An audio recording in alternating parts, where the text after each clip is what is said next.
আচ্ছা, আপনার সাথে কি কখনো এমন হয়েছে যে আয়নার দিকে তাকিয়ে মনে হলো ওটা ঠিক আপনি নন?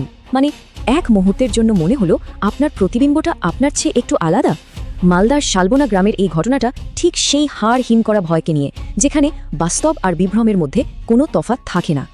ভাবুন একবার, আপনি আয়নার সামনে দাঁড়িয়ে আছেন আর আপনার ভেতরের প্রতিবিম্বটা কেমন যেন একটু স্লো।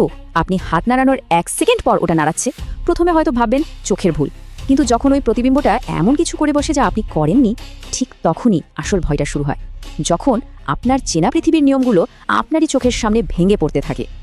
আজকের এই ঘটনাটা ঠিক সেই হাড় হিম করা মুহূর্তের, যখন একজন সাধারণ মানুষ হঠাৎ করে বুঝতে পারে যে সে তার নিজের ঘরে একা নয়, আর তার একমাত্র সঙ্গী হলো এমন কিছু যার কোনো বাস্তব অস্তিত্ব থাকারই কথা নয়।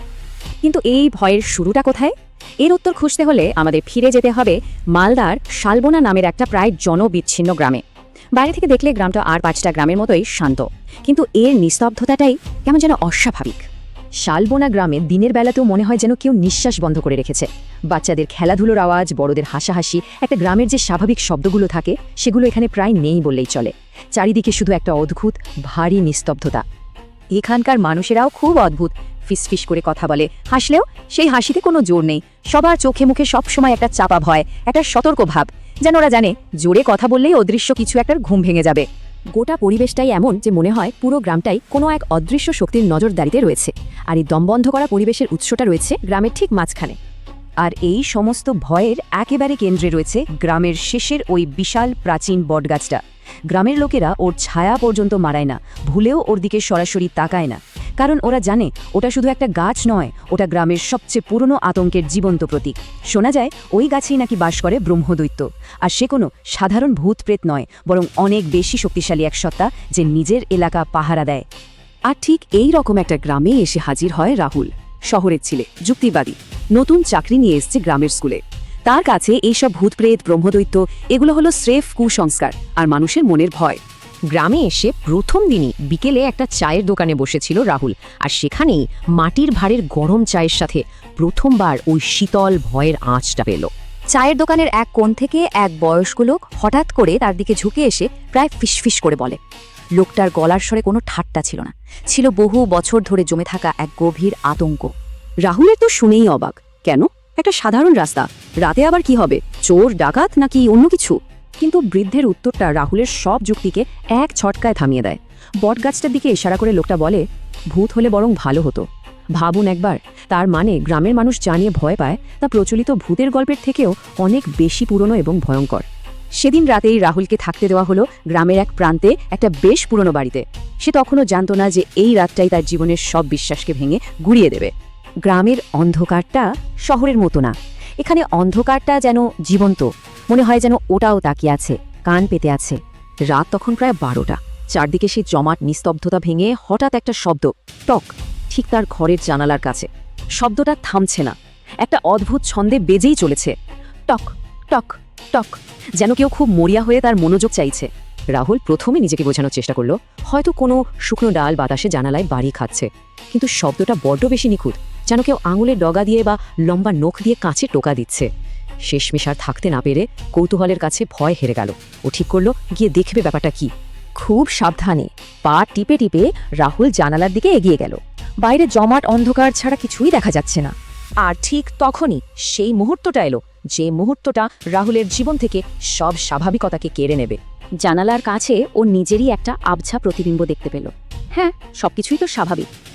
না, স্বাভাবিক নয়। রাহুল তো একদম পাথরের মতো স্থির হয়ে দাঁড়িয়ে আছে, নড়ছে না। কিন্তু কাঁচের ভেতরের ওই প্রতিবিম্বটা, ওটা নড়ছে নিজে থেকেই, খুব ধীরে ধীরে মাথাটা একপাশে কাত করে রাহুলের দিকে তাকিয়ে হাসছে। আর যে মুহূর্তে এটা হলো, রাহুলের শিরদাঁড়া দিয়ে একটা বরফ ঠান্ডা স্রোত বয়ে গেল, কারণ তার ঠিক কানের পাশে ঘরের ভেতর থেকেই একটা হিমশীতল ফিসফিসানি ভেসে এলো। রাহুল প্রায় লাফিয়ে পেছনে ঘুরল, কিন্তু ঘর তো ফাঁকা, দরজা ভেতর থেকে ছিটকিনি দেওয়া। তাহলে আওয়াজটা এলো কোথা থেকে? আর তখনই ও বুঝতে পারল আসল ভয়টা জানালার বাইরে নেই, ঘরের ভেতরেই আছে। সেদিন রাতেই রাহুল বুঝতে পেরেছিল শালবনা গ্রামের ওই অস্বাভাবিক নিস্তব্ধতার পেছনে কারণটা কি। এই গ্রামে যা আছে তা কোনো জাগতিক নিয়মের ধার ধারে না।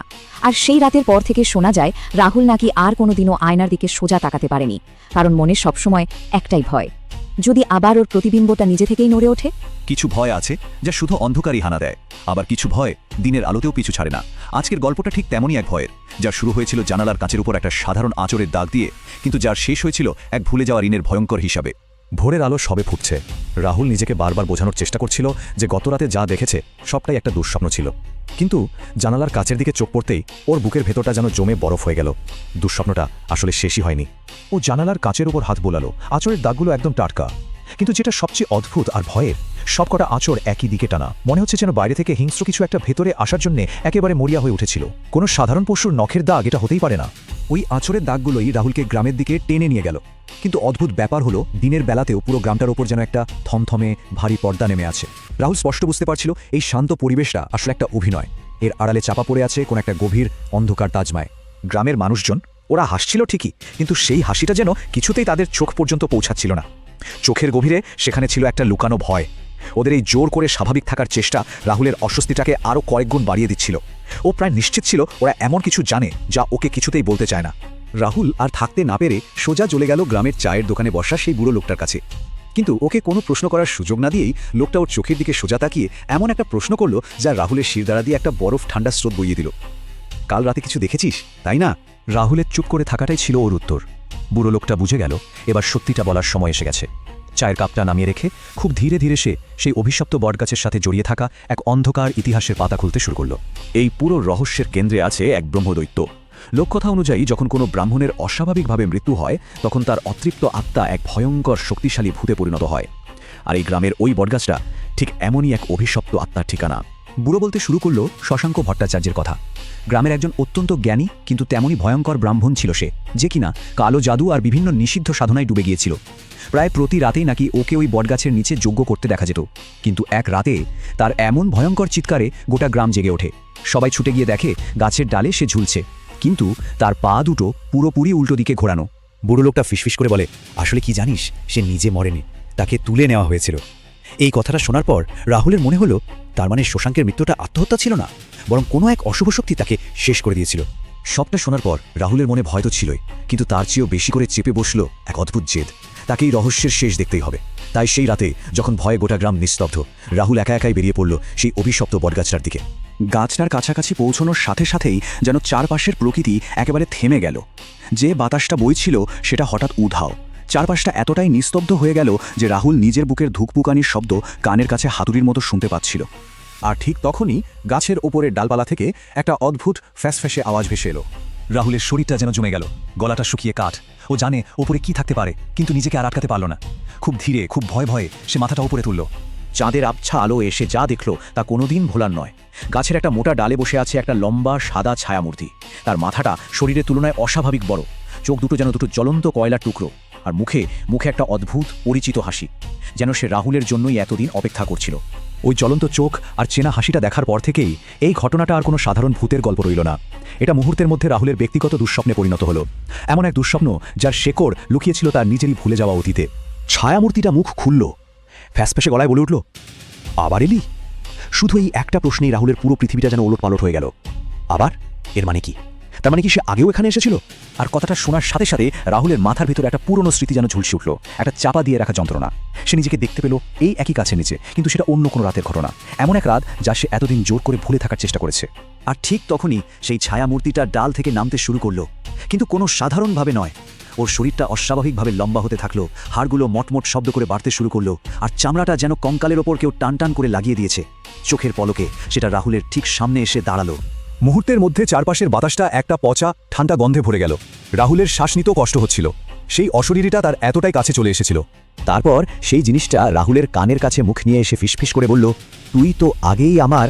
এই শেষ কথাটায় রাহুল সবটা বুঝতে পারল। এটা কোনো হঠাৎ ঘটে যাওয়া ঘটনা নয়, এটা ছিল এক বহু পুরনো ঋণের হিসেব যা শোধ করার সময় এসে গেছে। কিন্তু আসল প্রশ্নটা হলো, কি ছিল সেই ভুলে যাওয়া ঋণ? ছোটবেলায় এমন কি ভুল করেছিল রাহুল যার কারণে সে ব্রহ্মদৈত্যের নজরে পড়ে গিয়েছিল? এই উত্তরটা হয়তো অন্ধকারের অতলেই চিরদিনের জন্য লুকিয়ে থাকবে। কোথায় আমি? চারদিকে শুধু অন্ধকার, জমাট বাঁধা ঘন অন্ধকার। শরীর বলে কিছু নেই, কিচ্ছু অনুভব করতে পারছি না। শুধু মনে হচ্ছে কি যেন একটা আমাকে টেনে নিয়ে যাচ্ছে, একটা ঠান্ডা স্যাঁতস্যাঁতে জায়গার দিকে। যখন জ্ঞান ফিরল, শুধু এইটুকুই বুঝতে পারছিলাম, আর ঠিক তখনই নিস্তব্ধতা চিরে একটা আওয়াজ ভেসে এলো, বিকৃত, কেমন যেন ভৌতিক একটা গলা। একটাই প্রশ্ন করল। এবার মনে পড়েছে। প্রশ্নটা শুনতে সহজ, তাই না? কিন্তু ওর ভেতরের যে ঠান্ডা স্রোত, সেটা একেবারে হাড় কাঁপিয়ে দেওয়ার মতো। আর ওই একটা প্রশ্ন, ওই প্রশ্নটাই যেন সব কিছুর কেন্দ্র। আমার স্মৃতি, আমার ভয়, আর আমার ঋণ। শুরুতে শুধু একটা অনুভূতি ছিল, কোনো শরীর নেই, কিচ্ছু নেই, একেবারে বিশুদ্ধ শূন্যতা। কিন্তু জানেন, ওই শূন্যতার মধ্যেও একটা টান ছিল, একটা অদ্ভুত ঠান্ডা আকর্ষণ, যেটা আমাকে ধীরে ধীরে কোনো এক অজানা গন্তব্যের দিকে নিয়ে যাচ্ছিল। মানে বেঁচেও নেই, আবার মরেও যায়নি, কি যে একটা অদ্ভুত অসহায় অবস্থা। হঠাৎ করে চারপাশের সব অন্ধকার যেন উধাও হয়ে গেল। এক ঝটকায় আমার চেতনাটা অন্য কোথাও চলে এলো। চোখ মেলে দেখি আমি একটা বিশাল বটগাছের নিচে দাঁড়িয়ে আছি। যেন অতীতের একটা ভয়াবহ ঘটনার নীরব সাক্ষী আমি। সবকিছু পরিষ্কার দেখতে পাচ্ছে, কিন্তু মজার ব্যাপার হলো আমাকে কেউ দেখতে পাচ্ছে না। আমার চোখ গেল গাছের একটা মোটা ডালের দিকে, আর ওটা দেখেই আমার বুকটা ধড়াস করে উঠল। একটা দেহ ঝুলছে, পরনের সাদা ধুতি, গলায় পইতে দেখা যাচ্ছে। কিন্তু শরীরটা একদম স্বাভাবিক নয়, কেমন যেন ন্যাচারালভাবে মোচড়ানো, পা দুটো পুরো উল্টো দিকে ঘোরানো। আর মুখটা একদম অনুভূতিহীন, ফাঁকা, কিন্তু চোখ দুটো খোলা, একেবারে খোলা, যেন অনন্ত শূন্যতার দিকে তাকিয়ে আছে। ঠিক সেই সময় গ্রামের ওই ভিড়টা ঠেলে একটা ছোট্ট ছেলে বেরিয়ে এলো। ছেলেটা কাঁদছে, চিৎকার করে ডাকছে, বাবা বাবা। দৃশ্যটা খুবই করুণ, সন্দেহ নেই, কিন্তু আমার বুকের ভেতরটা হঠাৎ করে বরফ হয়ে গেল। কারণ ওই ছেলেটাকে আমি চিনি, খুব খুব ভালো করে চিনি। ব্যাস, আর ঠিক সেই মুহূর্তে আমার মাথার ভেতর যেন একটা বাঁধ হুড়মুড় করে ভেঙে পড়ল। ওই যে শিশুটা কাঁদছে, ও তো আর কেউ নয়, ওটা আমি নিজে। আমার জীবনের সেই অধ্যায়টা, যেটা আমি এত যত্ন করে কবর দিয়ে এসেছিলাম, সেটাই আজ জীবন্ত হয়ে আমার সামনে দাঁড়িয়ে। ঝড়ের বেগে সব মনে পড়তে শুরু করলো। এই গ্রাম, এখানেই তো আমার জন্ম হয়েছিল। আমার আসল নাম রাহুল। আর ওই গাছে যে মানুষটা ঝুলে আছে, শশাঙ্ক ভট্টাচার্য, আমার বাবা। ওই যে শহরে পালিয়ে যাওয়া, নতুন একটা পরিচয় বানানো, নতুন জীবন শুরু করা, সব কিছুই তো ছিল এই অতীতটাকে ভুলে যাওয়ার একটা মরিয়া চেষ্টা। এখনও যেন আমি শুনতে পাচ্ছি গ্রামের লোকেদের সেই ফিসফিসানি, ওই পাগল ব্রাহ্মণের ছেলে। এই কথাগুলো আমার গোটা শৈশবটাকে ভিশিয়ে দিয়েছিল। আর এই কলঙ্ক থেকে বাঁচার জন্যই তো আমি পালিয়েছিলাম, নিজের পরিচয়টাকেই মুছে ফেলেছিলাম। কিন্তু অতীত কি আর সত্যি সত্যি মোছা যায়? আবার সব মিলিয়ে গেল সেই অন্ধকারে। কিন্তু এবার আমি একা নই। বটগাছের ওই সত্তাটা এবার ধীরে ধীরে আমার সামনে এসে দাঁড়ালো। এবার আমি ওকে স্পষ্ট দেখতে পাচ্ছি। একটা পচে গলে যাওয়া শরীর, চামড়াগুলো শুকিয়ে একেবারে হাড়ের সাথে লেগে আছে। চোখ বলে কিছু নেই, শুধু দুটো গভীর গর্ত, যার ভেতরটা দাউ দাউ করে জ্বলছে। কিন্তু ওর গলায় এখনও ঝুলছে বাবার সেই পৈতেটা। আমি সঙ্গে সঙ্গে বুঝে গেলাম, আমার সামনে যে দাঁড়িয়ে আছে সে একজন ব্রহ্মদৈত্য। আমার গলা দিয়ে কাঁপা কাঁপা আওয়াজ বেরোলো, তুমি আমার বাবা? সত্তাটা হাসল, কি যে ভয়ঙ্কর সেই শুকনো ফাটা হাসি। তারপর বলল, বাবা না, আমি আর মানুষ নই, আমি এখন শুধু খিদে, অনন্ত খিদে। ভাবা যায় যে একসময় আমার রক্ষক ছিল, সেই এখন একটা ক্ষুধার্ত আত্মা। ওটা আমার দিকে এগোতে এগোতে বলতে লাগলো, তুই তো পালিয়ে গেলি আমাকে একা ফেলে। এক মুহূর্তের জন্য মনে হলো ওর ওই জ্বলন্ত চোখের আগুনটা যেন একটু নরম হলো, কিন্তু না, পর মুহূর্তে সেটা আবার দপ করে জ্বলে উঠল। কিন্তু রক্ত তো একই, তাই না? ঋণও তো একই। এবার আমার কাছে সবটা জলের মতো পরিষ্কার হয়ে গেল। বাবার মৃত্যুটা আসলে কোনো শেষ ছিল না, ওটা ছিল একটা অসম্পূর্ণ আচারের শুরু মাত্র। আর সেই রক্তের সেই ঋণ শোধ করানোর জন্যই তো আমাকে এখানে ফিরিয়ে আনা হয়েছে। হঠাৎ করে চারপাশ থেকে ফিস আওয়াজ শুরু হলো। মনে হচ্ছে যেন গাছের প্রত্যেকটা পাতা, প্রত্যেকটা ডাল থেকে কারা যেন কথা বলছে। একটাই কথা, আরও একজন চাই, আরও একজন চাই। আমি বুঝে গেলাম এই গাছে আমার বাবা একা নয়, আরও অনেকে আছে। ব্রহ্মদৈত্যটা এবার আমার একেবারে সামনে। ওর বরফ ঠান্ডা নিঃশ্বাস আমার মুখে এসে লাগছে। ও বলল, আমার কাজটা অসম্পূর্ণ রয়ে গেছে, আর সেটা তুই শেষ করবি। আমার পালিয়ে যাওয়া, ওর একা হয়ে যাওয়া, আমাদের রক্তের সম্পর্ক, সবকিছুই আমাকে এই ভয়ঙ্কর পরিণতির দিকে ঠেলে দিয়েছে। কথাটা শেষ হওয়ার সঙ্গে সঙ্গেই ও ওর বরফের মতো ঠান্ডা হাতটা আমার গলার ওপর রাখল। আমি চিৎকার করতে চাইলাম, কিন্তু গলা দিয়ে কোনো আওয়াজই বেরোলো না। আমার শরীরটা ধীরে ধীরে মাটি ছেড়ে ওপরে উঠতে লাগলো, সোজা ওই গাছের ডালের দিকে। পুরোপুরি অন্ধকারে তলিয়ে যাওয়ার আগে শেষ একটা জিনিস আমি দেখতে পেলাম। গাছের ডালগুলোতে আরও অনেকগুলো ছায়ার মতো মূর্তি বসে আছে, সবাই আমার দিকেই তাকিয়ে। আর ওদের মুখে ধীরে ধীরে ফুটে উঠছে একটা ভয়ঙ্কর তৃপ্তির হাসি। সব শেষ, সব অন্ধকার, কিন্তু একটা প্রশ্ন থেকেই গেল, যে ঋণ রক্ত দিয়ে লেখা হয়, সেই ঋণ কি আদৌ কোনোদিন শোধ করা যায়? আজকে আমরা এমন এক অন্ধকারের গভীরে যাব, যেখানে ভয় আসলে কখনো শেষ হয় না, ওটা শুধু অপেক্ষা করে। এটা এমন একটা সত্তার গল্প যেটা কখনো মরে না, শুধু নতুন শিকারের জন্য লুকিয়ে থাকে। গল্পটা শুরু হচ্ছে রাহুলকে দিয়ে। ভাবুন তো একবার, রাহুল নিজেকে আবিষ্কার করলো এক গভীর অন্ধকারের মধ্যে, একেবারে শূন্যে ঝুলছে সে। আর কোনো একটা অদৃশ্য শক্তি তাকে টেনে উপরের দিকে নিয়ে যাচ্ছে। কোথায়? এক বিশাল বটগাছের দিকে। একবার শুধু অনুভূতিটা কল্পনা করুন। শরীরটা নিজের ইচ্ছার বিরুদ্ধে ধীরে ধীরে ওপরের দিকে উঠছে। আতঙ্কে বুকটা ফেটে যাচ্ছে, কিন্তু মুখ দিয়ে একটা চিৎকারও বেরোচ্ছে না। কি একটা চরম অসহায় অবস্থা, তাই না? যত ওপরে উঠছে, নিচের চেনা পৃথিবীটা, সবকিছু কেমন ছোট হয়ে আসছে। নিরাপত্তার শেষ আশ্রয়টুকুও যেন মিলিয়ে যাচ্ছে চোখের সামনে থেকে। ওপরে শুধু নিকষ কালো অন্ধকার আর ওই ভয়ঙ্কর গাছটা। এই যে একা হয়ে যাওয়ার অনুভূতি, এটাই ভরকে আরও কয়েকগুণ বাড়িয়ে দেয়। আর ওই গাছটা না, ওটাকে সাধারণ গাছ ভাবলে ভুল হবে। ওর ডালপালাগুলো যেন জ্যান্ত, মনে হচ্ছে যেন ধারালো নখওয়ালা থাবা বাড়িয়ে দিয়েছে রাহুলকে জাপটে ধরবে বলে। যত কাছে আসছে গাছটা, ততই যেন রাহুলের নিঃশ্বাস বন্ধ হয়ে আসছে। এই যে শারীরিক ছটফটানি, এর মাঝেই আসল প্রশ্নটা কিন্তু মাথায় ঘুরতে থাকে। ঠিক কোন জিনিসটা তাকে এভাবে টেনে নিয়ে যাচ্ছে? এটা যে পৃথিবীর কোনো শক্তি নয় তা তো বোঝাই যাচ্ছে। এটা আসলে এক অতি প্রাকৃত রহস্যের ডাক, আর এর উত্তর সে তো আরও ভয়ঙ্কর। গাছের প্রায় কাছে পৌঁছে রাহুল শেষমেশ মুখোমুখি হয় সেই সত্তাটার, ব্রহ্মদৈত্য। কিন্তু ওর মুখে যে তারই মৃত বাবার মুখ, তবে বিভৎসভাবে বিকৃত হয়ে গেছে। এই দৃশ্য দেখে রাহুলের মাথা কাজ করা বন্ধ করে দেয়। মনটা যেন দুভাগ হয়ে গেছে। একদিকে কানে বাজছে ছোটবেলায় শোনা মায়ের সেই সাবধানবাণী, কখনো ওই গাছটার কাছে যাস না, ওটাই তোর বাবাকে কেড়ে নিয়েছে। আর ঠিক তার বিপরীতে কানের কাছে ফিসফিস করে সত্তাটা বলছে, সময় হয়ে গেছে। অতীত আর বর্তমানের এই টানাপোড়নে রাহুল যেন ছিন্ন ভিন্ন হয়ে যাচ্ছে। কিন্তু এখানেই শেষ না, শুধু ওই সত্তাটা নয়, মনে হচ্ছে যেন চারপাশের ছায়াগুলো জ্যান্ত হয়ে উঠেছে, আর সবাই মিলে একসাথে ফিসফিস করছে, নতুন একজন, নতুন একজন। এই সম্মিলিত ফিসফিসানি একটাই কথা পরিষ্কার করে দেয়, রাহুলই তাদের পরের শিকার, আর পালানোর কোনো রাস্তাই খোলা নেই। আর ঠিক তখনই হঠাৎ করে সব থেমে যায়। ব্রহ্মদৈত্য, ছায়াদের ফিসফিস, সব চুপ, একেবারে কবরের মতো নিস্তব্ধতা। আর এই নিস্তব্ধতাকেই অস্ত্র হিসেবে ব্যবহার করে রাহুল। সে প্রথমবার প্রতিরোধ গড়ে তোলে, ভয়কে জয় করে। সে বলে ওঠে, তুমি আমার বাবা না। রাহুলের এই একটা কথাতেই যেন সবকিছু বদলে যায়। এই প্রতিরোধটা ওর ভেতরে অদ্ভুত একটা জিনিসকে জাগিয়ে তোলে। ও বুঝতে পারে এটা শুধু কোনো অভিশাপ নয় যা সে পেয়েছে, বরং এই অশুভ শক্তিকে দমন করার জ্ঞানটাও সে উত্তরাধিকার সূত্রে পেয়েছে। আর ঠিক তখনই সে শুরু করে সেই ক্রিয়া। প্রথম ধাপ, ভয়কে জয় করে ওই মায়ার মুখোমুখি হওয়া।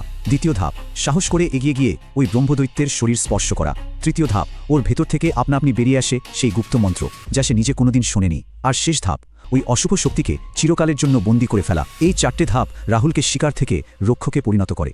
ব্রহ্মদৈত্যের সেই হাজারো আর্তনাদের মতো তীব্র চিৎকারটা আস্তে আস্তে মিলিয়ে যায়, আর তারপর নেমে আসে এক চূড়ান্ত অপার্থিব নিস্তব্ধতা। রাহুল যখন চোখ খোলে, সে দেখে ও মাটিতে পড়ে আছে। ভোরের আলো ফুটছে, সে বেঁচে গেছে। তো মনে হতেই পারে যে গল্পটা এখানেই শেষ, তাই না? রাহুল বেঁচে ফিরেছে, গ্রাম আবার শান্ত, ভয়টা এখন অতীত। যাক, একটা স্বস্তির নিঃশ্বাস ফেলা গেল। কিন্তু এখানেই আসল টুইস্ট, গল্পটা আসলে শেষ হয়নি। দেখুন ঘটনাগুলো কিভাবে এগোলো। প্রথমে তো সত্তাটা বন্দী হলো। এর কয়েক মাস পর রাহুল, যে ওই ভয়ঙ্কর রাতের সাক্ষী ছিল, সে চিরদিনের মতো গ্রাম ছেড়ে চলে গেল, আর কখনো ফেরেনি। এরপর সময় গড়িয়ে যায়, প্রায় 1 বছর কেটে গেছে। গ্রামে একজন নতুন স্কুল মাস্টার এসেছেন। এই নতুন শিক্ষক, নাম অভিষেক, তাকে গ্রামের এক বৃদ্ধ এক অদ্ভুত কথা বলে সাবধান করেন। বলেন রাতের বেলা যেন স্কুলের পেছনের রাস্তাটা দিয়ে তিনি না যান। অভিষেক তো হেসে উড়িয়ে দিয়ে ভূতের কথা বলেন, কিন্তু উত্তরে বৃদ্ধ এমন একটা হিমশীতল কথা বলেন যা বুঝিয়ে দেয় যে এই শান্তিটা আসলে সাময়িক ছিল। কথাটা ছিল, ভূত হলে তো ভালোই ছিল। আর গল্পটা যেখানে শেষ হচ্ছে, দূরে সেই অভিশপ্ত বটগাছটার উপর থেকে একটা গলা ভেসে আসছে, সেই পুরনো পরিচিত স্বর। সত্তাটা বন্দী ঠিকই, কিন্তু তার চেতনা জেগে আছে। ও শুধু ধৈর্য ধরে অপেক্ষা করছে, নতুন শিকার খুঁজছে, আর বলছে, এই নিচেকে। আর এখানেই আমাদের আজকের গল্প শেষ। কিন্তু আসল সত্যিটা হলো, কিছু ভয় আসলে কখনো শেষ হয় না, কিছু ছায়া মিলিয়ে যায় না। তারা শুধু ধৈর্য ধরে অপেক্ষা করে পরের জন্যের জন্য। কে জানে, হয়তো আমাদেরই কারো জন্য।